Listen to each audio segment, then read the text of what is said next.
Hello mga Mima, ayan isang magandang araw po sa ating lahat. At sa video ito mga Mima, ang lulutuin nating ulam ay itong ubod. Hindi ko alam kung anong ubod to. Ubod ng...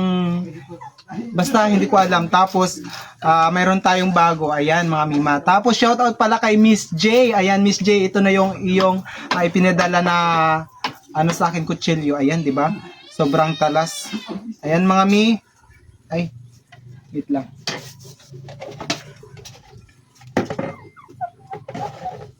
Ayan, balatan lang natin to dito banda para ano siya.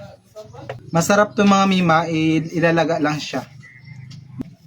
Ayan, natin dito. Tapos ito. Ano ba ito tanggalin?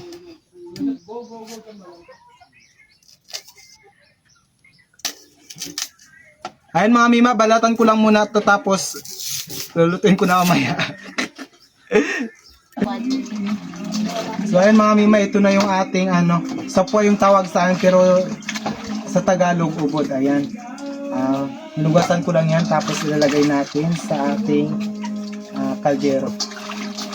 Mahiwagang kaldero. Hugasan lang natin ng dalawa. Dalawang bisis. Isusunod natin itong ano, bago. Bali lalagayin ko lang to siya mga Mima. Walang ibang luto. Ayan, di ba? Punong-puno yung ating kaldero. Ayan.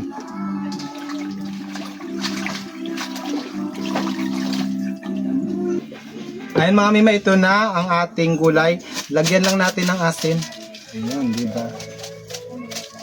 Tapos, lagyan natin ng tubig. Ay, wala nang kami. Lagyan natin ng tubig.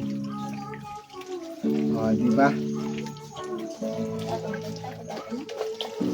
Damihan natin ng tubig. Ayan. Dagdagan natin. Ayan. At atin na itong isa lang. Takpan lang muna pala. Tapos ating isa lang. Masarap na ito mga Mima. Ayan, masustansya yan. Gulay.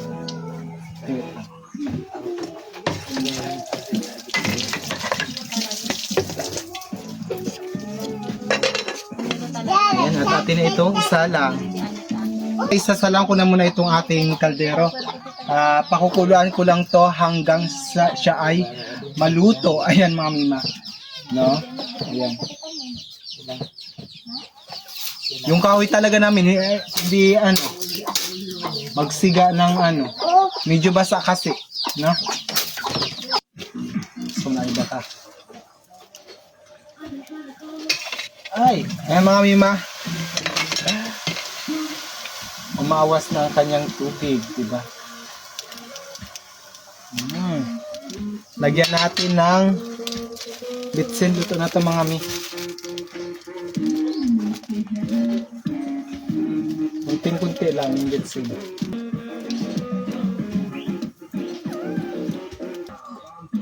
Lapit mo dito ay. Ayan siya, oh, ayan, di ba? Nilagang ubod na mayroong ano, bawang. Tikman natin. Ay, doon eh. Ayan, tikman natin mga Mima. Sarap, di ba? Gulay, fresh na gulay. Yung gulay na to mga Mima, nakukuha lang siya sa mga gubat, no? Gulay sa gubat to. Dito siya tinatanim. Pero ang sarap-sarap talaga mga Mima. So yun lang mga Mima, luto na to. Takpan ko na lang muna. Ayan. Kapasensya yun na mga Mima, wala akong gana wala ako sa mood mag video ngayon kasi mga Mi, pagod na pagod talaga ako. May mga pinuntahan din tayo mga Mima.